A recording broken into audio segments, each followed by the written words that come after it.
ना पिंडी ना गिलगित ना कश्मीर। पीएसएल में फाइनली 2 नई टीमें ऐड हो गई हैं। हैदराबाद पाकिस्तान की 7वीं टीम बन गई है, जिसे एफकेएस ग्रुप के फवाद सरवर ने 175 करोड़ में खरीदा है। 8वीं टीम सियालकोट है, जिसे ओजी डेवलपर्स ने 185 करोड़ में खरीद लिया है। ये बात याद रखनी चाहिए कि 175 करोड़ और 185 करोड़ सिर्फ बेस प्राइस है। ये रकम हर सूरत पीसीबी में जमा करवानी होगी और हिसाब लगाया जाए तो ये रकम एक साल में 1500 करोड़ से भी ज्यादा बन जाती है।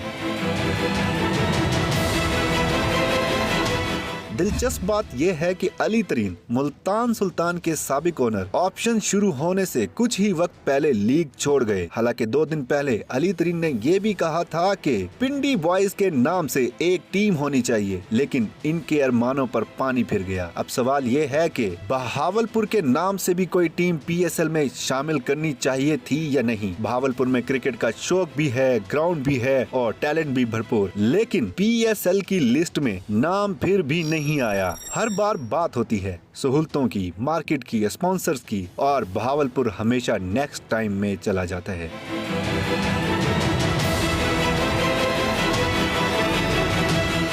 सवाल ये नहीं कि बहावलपुर तैयार है या नहीं, सवाल ये है कि क्या फैसला करने वाले तैयार हैं। बहावलपुर को क्यों नजरअंदाज कर दिया जाता है, जबकि जनूबी पंजाब में बहावलपुर के टैलेंट ने हमेशा खुद को मनवाया है। लेकिन जब बात इंफ्रास्ट्रक्चर की आए या स्पोर्ट्स की, बहावलपुर को हमेशा नजरअंदाज किया जाता है। ये कसूर हमारे बड़ों का है, जिन्होंने बहावलपुर का मुकदमा कभी आला सतह पर सही से लड़ा ही नहीं। फिर चाहे बहावलपुर में ब्रिज बनाने का काम हो या फिर बहावलपुर में खेलों की सरगर्मियों को फरोग देना हो, बहावलपुर हमेशा पीछे रह जाता है।